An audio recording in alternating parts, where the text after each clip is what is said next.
Welcome back to the channel, everyone. So a few weeks ago, I did a video on Deep Research up here. Have a look. When I did that video, I explained that I thought that this new technology from ChatGPT, OpenAI, was absolutely amazing. And so this week, I'm going to show you 5 use cases for this that will make consultants shake in their boots. If they're not using this technology, they're going to be out of business soon. That's my prediction. So have a look. I'll give you all of the prompts down below so you can try them for yourselves. But let's have a look at what Deep Research can do when you really give it clear prompting. Let's get into it.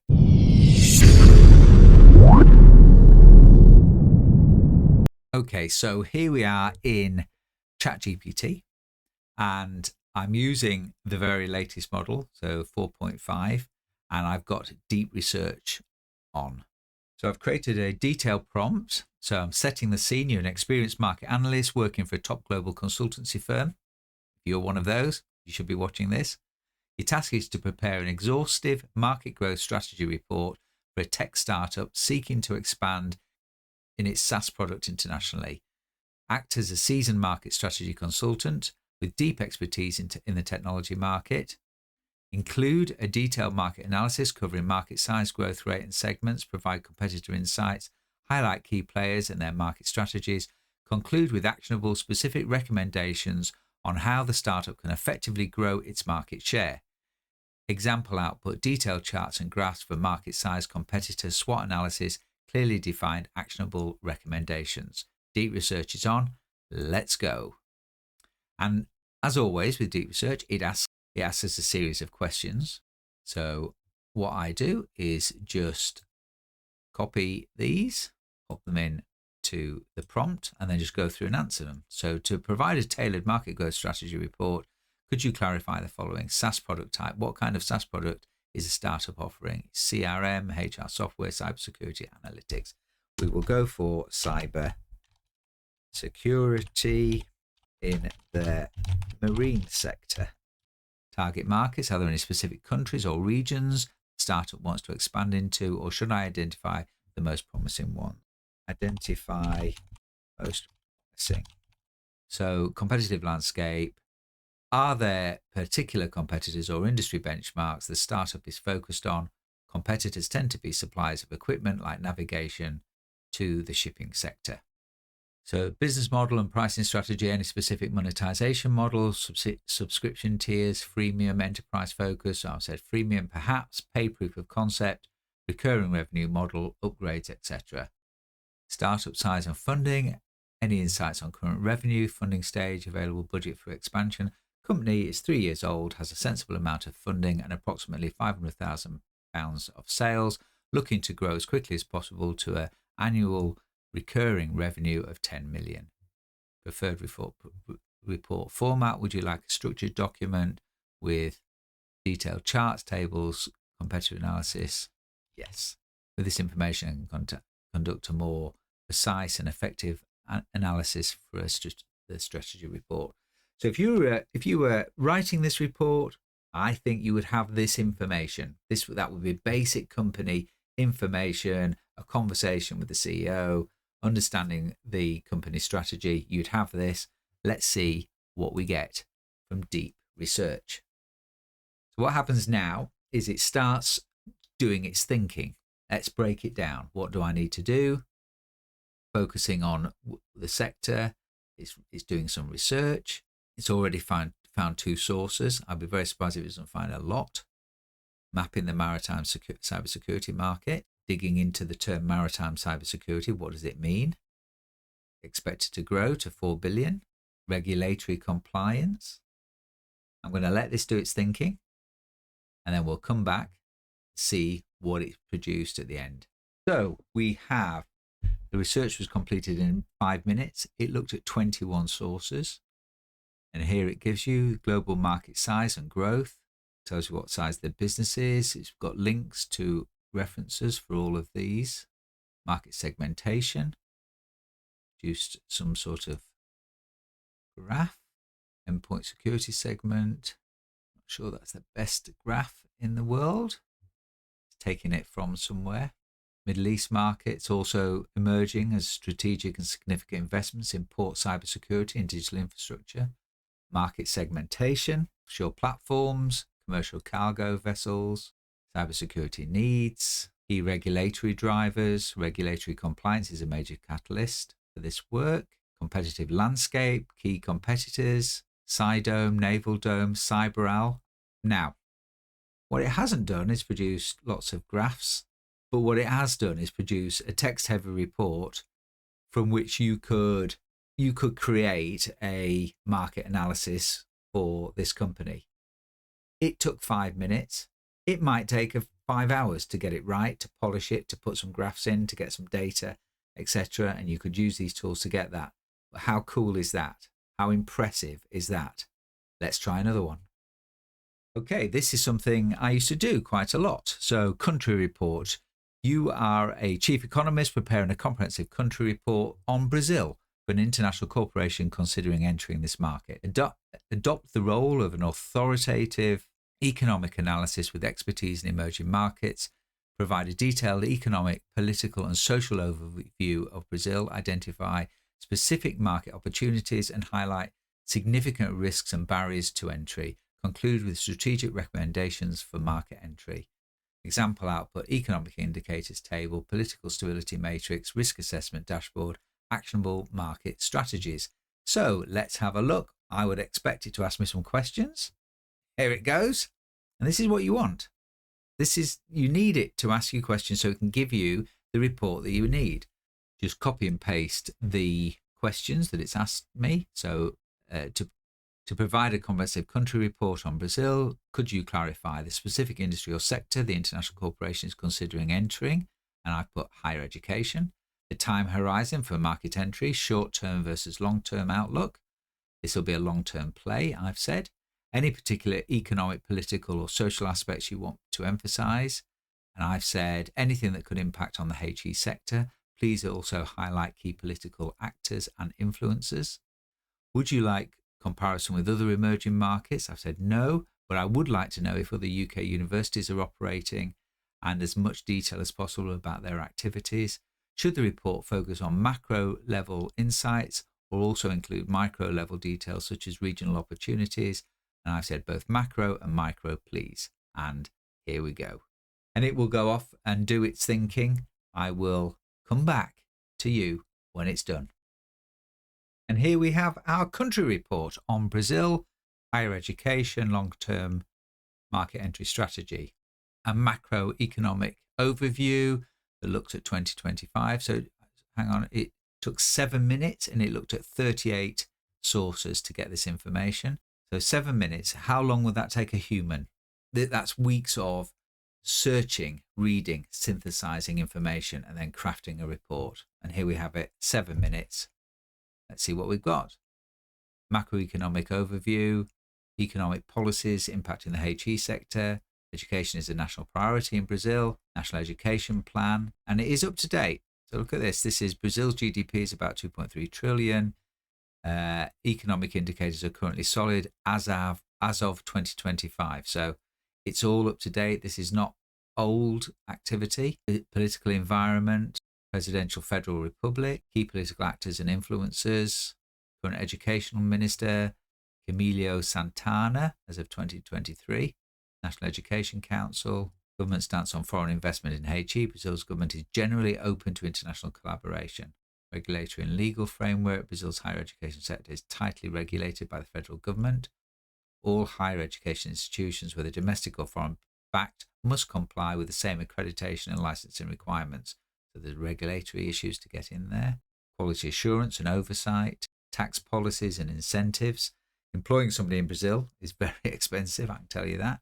Restrictions on foreign ownership and partnerships, minimal formal restrictions, social and demographic trends, all useful, exactly what you would need if you're trying to make a strategic decision about investing in a country. Labour market needs and alignment, digital adoption and online education trends. So online education boom in Brazil might be an opportunity there. COVID-19, further legitimized online training, market opportunities and competitive landscape, Brazil's vast education market offers a range of opportunities, potential for partnership with Brazilian universities, Imperial College, and USP partnership in areas like AI and energy, CAPES, print program, STEM and applied sciences. So this is areas where there's growth, business management and education, vocational and professional training, online education and ed tech, transnational programs, student mobility, presences and activities of UK and other foreign universities in Brazil. At present, no foreign university has an independent branch campus in Brazil. UK institutions place heavy emphasis on research collaborations. About 80% of UK universities are engaged in Brazil. Site research is a top form of engagement.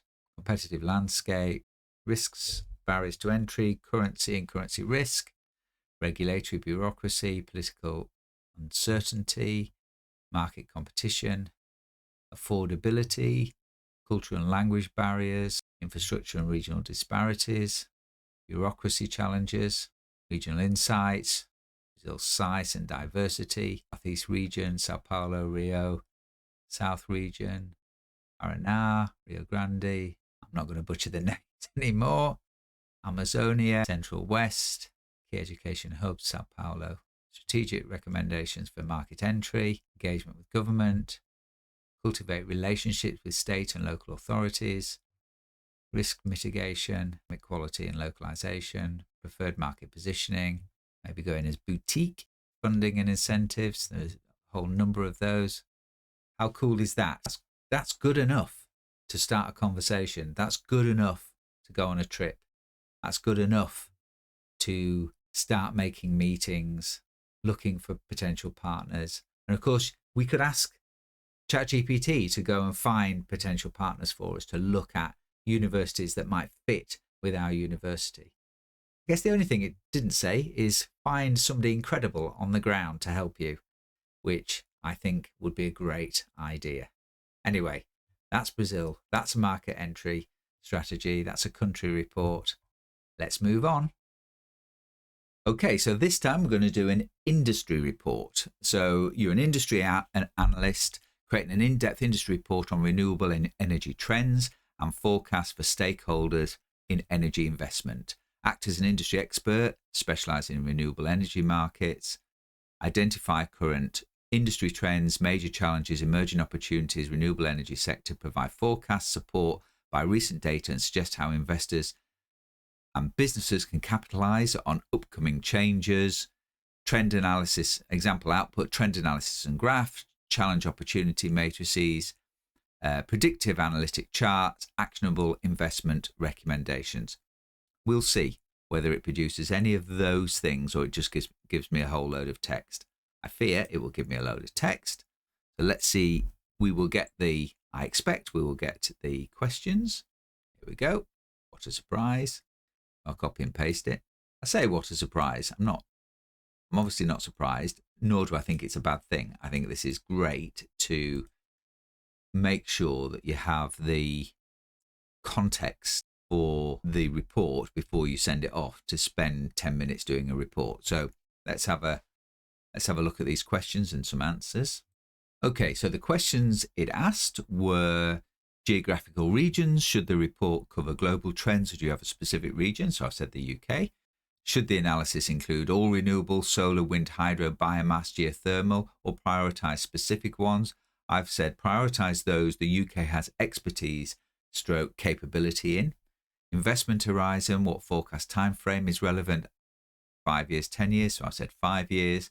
And then for depth of analysis, do you prefer a concise summary with key visuals or an in-depth narrative report including comprehensive data analysis? And I've asked for a concise summary, please. Now, that will be a test for deep research because generally you don't get much concise summary. You get a lot of information, which is great. But let's see, can it produce something that is concise?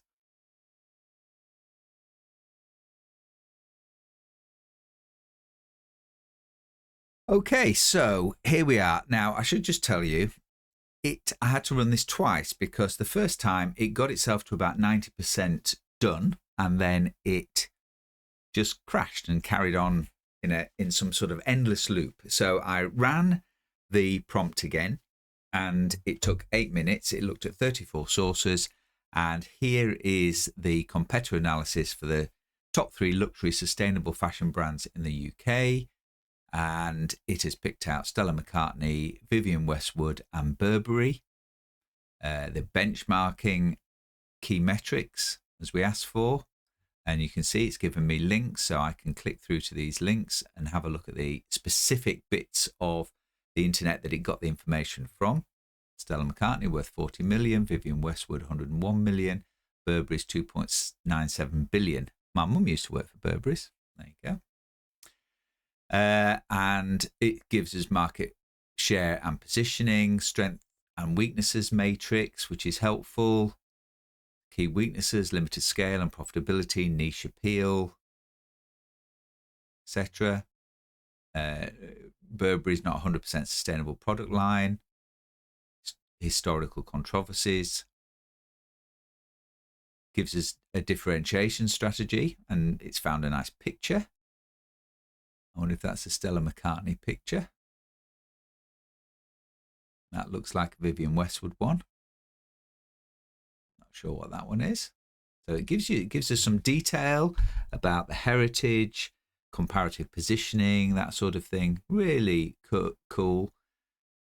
And then gives you some recommendations for competitive positioning and leveraging advantage, leverage unique brand strengths, address and communicate weaknesses, differentiate on customer experience and storytelling. See, it just goes on and on. There's loads here, and then a conclusion about these 3 major brands in the UK.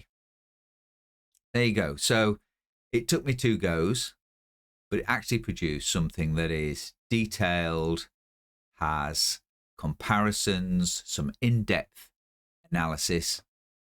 Really cool. Let's go on to the next one. Okay, next we are going to do a competitor analysis report. You are a strategic analyst working at a leading consultancy agency. A premium lifestyle brand has engaged your services to deeply understand their competition within the sustainable fashion industry. Take on the role of an insightful competitive intelligence analyst, perform a detailed analysis of 3 main competitors, assessing their strengths, weaknesses, market strategies, market position, suggest clear strategies the brand can keep to leverage the competitive advantage. Example output, competitor benchmarking chart, strengths and weaknesses matrix, strategy comparison visuals with specific competitive positioning advice. Let's see what we get. Well, I think we know what we're going to get first. Did I put deep research on? No. Create a new chat, reload the prompt, it's not changed, go for deep research. And what I would expect this time is a set of questions, and of course that's what we get. Copy,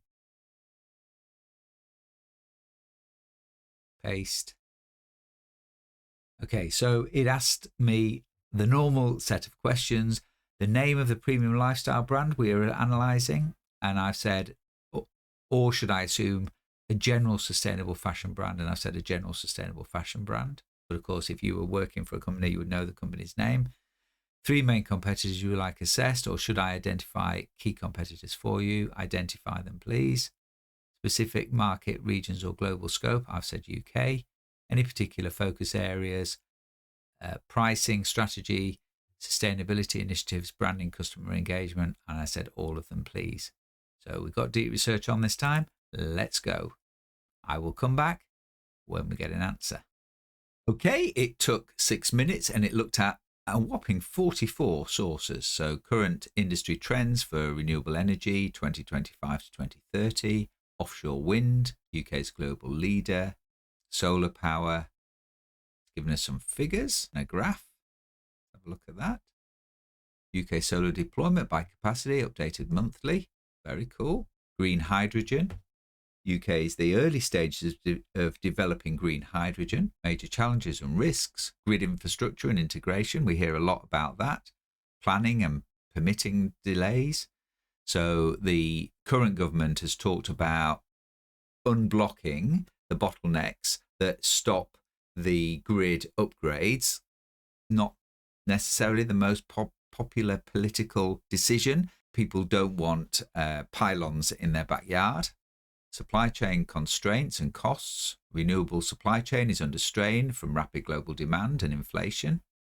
Turbine manufacturers are struggling with cost of inflation and technical issues in scaling up their new turbines.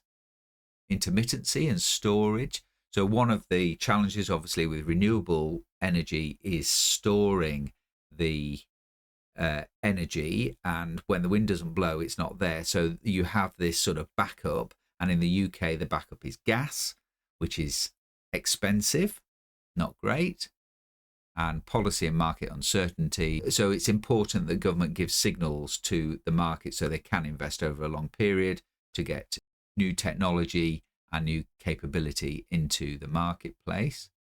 Emerging investment and growth opportunities, offshore wind, solar, green hydrogen, 5-year forecast.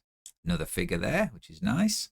Energy mix, transformation. So I think in terms of these figures, it's getting them from the sources that it read. It's not creating them. Just a point there. Electrical supply and demand impacts. So one of the issues that we might have in the UK is an increase in electric vehicles will increase the demand for electricity. So you're having to balance taking out fossil fuel generation and putting in renewable generation that might not be quite so stable or reliable. Market size, hydrogen decarbonation of other sectors, automotive sector, but if you think about ships and trucks and all that sort of thing, and heating, actionable recommendations for stakeholders. So this was built for investors. Scale up investments and partnerships, engage in emerging segments, incorporate climate risk and policy signals.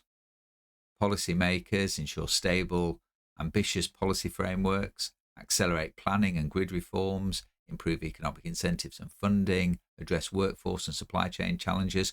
Certainly a big area for us as a university. How do we help skill up the population to have access to these new jobs and industries? And we're in a sort of, the industries are sort of emerging and the jobs are growing. So the demand for the training isn't quite there, but we know that it will be necessary in a few years. So making all of that work is quite a challenge. And then better planning.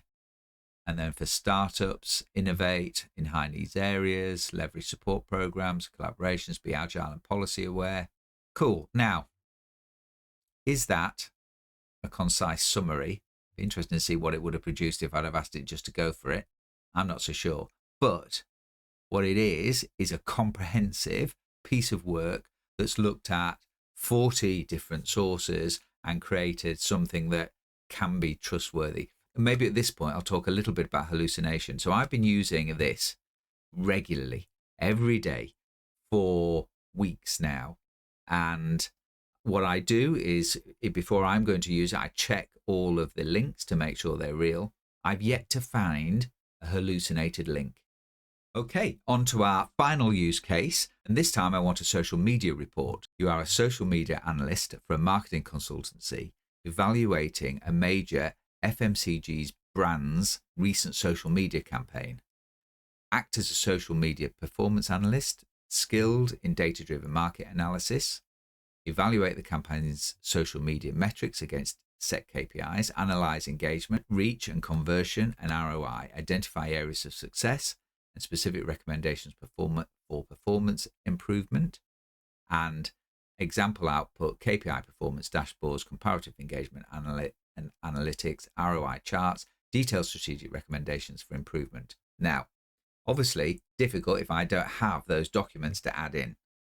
But let's see if we can get it to look at an FMCG brand and its recent social media campaign. See what we get anyway. I expect we'll get a load of questions first, like which brand.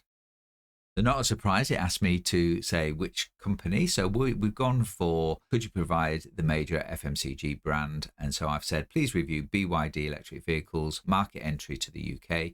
Additionally, please provide any known KPIs or benchmarks that you're using for comparison. as well as primary social media platforms. So I've said KPIs include market share and product awareness. They use all social media platforms. If you have any specific data sources, that would be helpful. I'm afraid not. Okay, see what we get. Starts its research, tells me what it's going to do, starts its research. We'll come back when it's done. Okay, so let's have a look at this social media analysis, BYD UK EV market entry campaign, social media performance analysis. BYD's launch into electric vehicle market starting in March 23 combined aggressive social media and multimedia campaigns to build brand awareness and capture market share in a highly competitive EV landscape. Below, we evaluate key performance metrics, engagement, reach, conversion, ROI across major social media platforms, Instagram, TikTok, Twitter, X, LinkedIn, etc. Market share growth. BYD's quickly become the UK's fastest growing car brand. It achieved a 658% surge in EV sales in 2024 from very little, selling 8,700 vehicles. It's pretty impressive though. Brand product awareness skyrocketed from around 1% to 31% by the end of 2024. Social media reach and impressions. BYD leveraged broad partnerships and platform-specific campaigns to maximize reach. For example, as an official sponsor of UEFA Euro 2024, BYD gained exposure to an audience of over 1 billion globally. See where they're spending their money. Engagement, likes, shares, comments. Engagement quality varied by platform. Instagram content, car visuals, launch event photos, saw steady and modest engagement, often of the order of a few hundred likes. Yields approximately engagement rate of near 0.3%, in line with UK automotive Instagram averages. TikTok, by contrast, drove far higher interactions consistent with UK benchmarks. BYD's TikTok videos created with popular tech influencers like Jacob Falconer and Louis Moss done well. Conversion and traffic, return on investment. While exact marketing spend isn't public, the outcomes indicate a high return on investment is one of the BYDs. The BYD seal. Platform performance comparison, Instagram, TikTok, Twitter. Maybe they ought to do some YouTube, LinkedIn. That'll be cool. Know where I am. Other platforms and channels. They've used Facebook and YouTube, also part of the mix. ROI and conversion effectiveness. Conversion funnel. BYD social media campaigns proved effective in moving consumers from awareness to action. A large uptick in website visits and lead generation. Cost efficiency. Comparative engagement analysis. Reach versus engagement. Very cool. Strategic recommendations for future campaigns. Deepen engagement with user-generated content. Platform-specific content optimization. Focus on conversion. Broaden educational and trust-building content. Sustain momentum with events and sponsorships. Continuous improvement with data and feedback. Conclusion, BYD's market entry social media campaign demonstrated exemplary performance across engagement, reach, conversion, and ROI metrics. And there's the references. Very, very cool. It took 4 minutes. It looked at 16 sources and it produced that. I don't think if I had 4 days, I would be able to produce something as detailed and as comprehensive as that. Very, very, very cool. Okay, there we go. Now, I'm not wanting to create alarm in the consultancy or the analyst world, because I don't think this technology is literally going to just take over their jobs. But as I've said many times, I think people who can use this technology effectively will become more efficient, more effective at doing their jobs. And that creates a competitive dynamism that I think people who are doing this type of work need to be aware of. This technology is fantastic. I really enjoy using it. It's great fun, but it is going to have an impact on the way we do things and the way we work. And so what I'm encouraging people to do is start using it. Get used to creating these sorts of documents using these sorts of tools. Now, I'll put a link below into a document that has all of these prompts so that you can see how I crafted them, and feel free to use them and use them for your own interests. If you've enjoyed this video, don't forget to like and subscribe and press the bell so that you get notifications every time that videos come out. If you're interested in learning more about deep research, then look at this video here. Otherwise, it's been my absolute pleasure to create this video, and I will see you soon. Bye-bye for now.